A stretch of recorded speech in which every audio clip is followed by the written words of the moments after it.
News 46 is brought to you by Bees Embroidery and Garment Printing, specializing in custom and personalized decoration of gifts, garments, and more. Call 775-727-9444. News is also brought to you by J.K. Nelson Law. Call 727-9900 today for your free consultation. If you need a lawyer, you need Nelson.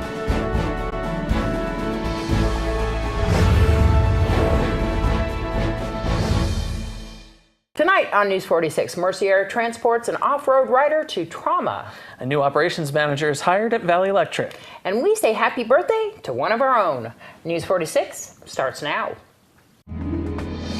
You're watching KPVM News 46 with Deanna O'Donnell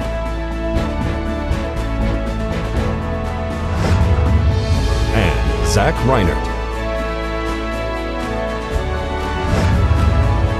News 46, local coverage you can count on.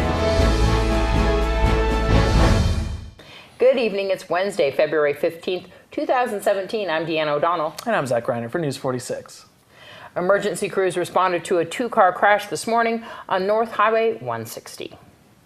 At approximately 11:30 this morning, Nye County Sheriff's deputies, Nevada Highway Patrol, and Pahrump Valley Fire and Rescue were dispatched to a two-vehicle accident involving 3 patients at Bell Vista and Highway 160. 2 patients were transported by ground ambulance. The other occupant declined to be transported to local medical facilities. Nye County Sheriff's deputies directed traffic around the accident scene, while Nevada Highway Patrol is conducting the accident investigation. This is Deanna O'Donnell for News 46.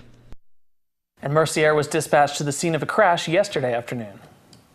One female was airlifted via Mercier to a trauma center in Las Vegas as a result of a single-vehicle off-roading accident. Pahrump Valley Fire and Rescue and Nye County Sheriff's deputies arrived on scene on Quarterhorse on the south end of town to find one female that had been ejected from the vehicle. Mercier landed on scene and transported that patient to medical facilities. Nye County Sheriff's deputies are investigating the cause of this accident. This is Deanna O'Donnell for News 46. Well, it may be possible to predict whether an infant will go on to develop autism, researchers say. Overgrowth in brain volume during the first year of life forecasts whether a child at high risk of developing autism spectrum disorder is likely to receive a diagnosis at age 2. This new diagnostic method requires an MRI brain scan to look for the features of autism, a developmental disability with behavioral symptoms that usually become obvious between ages 2 and 4.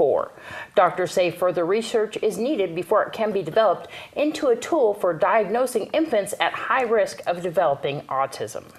Pretty interesting stuff. Now, that's the first test that's actually like a physical test rather than with a psychiatrist. For years, it's just a battery of tests that you do with a psychiatrist, trying to figure out if they might have the signs and symptoms.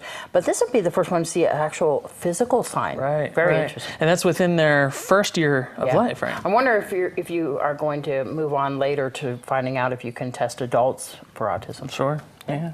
Interesting stuff. Well, we'll be right back.